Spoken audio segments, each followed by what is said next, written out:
তো দেখুন পেটিএম এর চার্ট, পেটিএম এ আমাদের এন্ট্রি হয়েছে 885 লেভেলে, যেখানে আমরা একটা বাইং সেট আপও আমরা পেয়েছি। এবং যদি আমরা এটার একটু টেকনিক্যাল অ্যানালাইসিস করি, তো এখান থেকে ওভারঅল একটা ডাউন ট্রেন্ডে মুভ করেছে, মুভ করার পরে এখানে একটা পুশ করেছিল বেশ স্ট্রং, এবং এখানে একটা বাই সেট আপও জেনারেট হয়েছিল।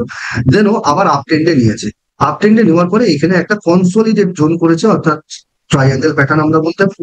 তো এইখান থেকে একটা বাই সেট আপ আসার পরে একটা ব্রেকআউট এসছে, এবং এটা একটা ভালো আমাদের মুভমেন্টের দিকে এগোচ্ছে। তো এটার উপরে আমরা ঝোঁক রাখতে পারি, কিন্তু এখানে আমরা এন্ট্রি নিয়েছি 885 লেভেলে, এখন 892 লেভেল চলছে। এটা যদি আমরা শর্টার টাইম ফ্রেমে যাই, 1 আওয়ারের টাইম ফ্রেমে, দেখুন 1 আওয়ারের টাইম ফ্রেমে কিন্তু বেশ একটা ভালো ট্রেন্ডে চলছে।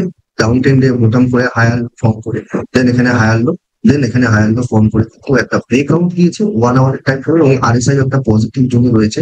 তো ব্রেকআউটে স্ট্রংলি চলছে একদম।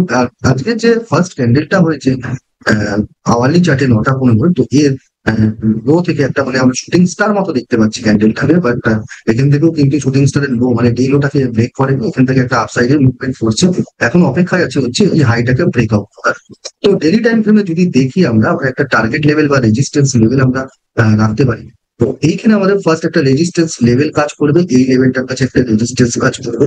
আর সেই ক্ষেত্রে যদি আমরা দেখি এই জায়গাটায় একটা আমাদের রেজিস্ট্যান্স টার্গেট 965 লেভেল, আর এইখানটা এই রেজিস্ট্যান্সটা যদি ব্রেক করে যায়, অর্থাৎ এটা হচ্ছে 910-11 লেভেলকে যদি ব্রেক করে যায়, ও আপসাইডের মুভমেন্ট দেখবো। উইকলি টাইম ফ্রেমে কিন্তু একটা ভালো পুলিশ আসছে, মতো বিজনেস ভাব আসছে ভালো। আর মান্থলি টাইম ফ্রেমে যদি দেখি, তো একটা স্ট্রং এখানে দেখুন মান্থলি টাইম ফ্রেমেও কিন্তু একটা ভালো আপসাইডের মুভমেন্ট করছে। তো এই স্টকটাকে, পেটিএম স্টকটাকে আমরা মোটামুটি মান্থলি টাইম ফ্রেমে ধরে রাখুন, এই যে রেজিস্ট্যান্স লেভেলটা আমি বললাম, এই লেভেলে একটা টার্গেট রাখা যেতে পারে। আর এইখানে কিন্তু বেস লেভেল থেকে আপসাইডে মুভমেন্ট করে একটা কারেকশন এসছে, কারেকশন থেকে কিন্তু একটা ইম্পালসের দিকে মুভমেন্ট করাচ্ছে।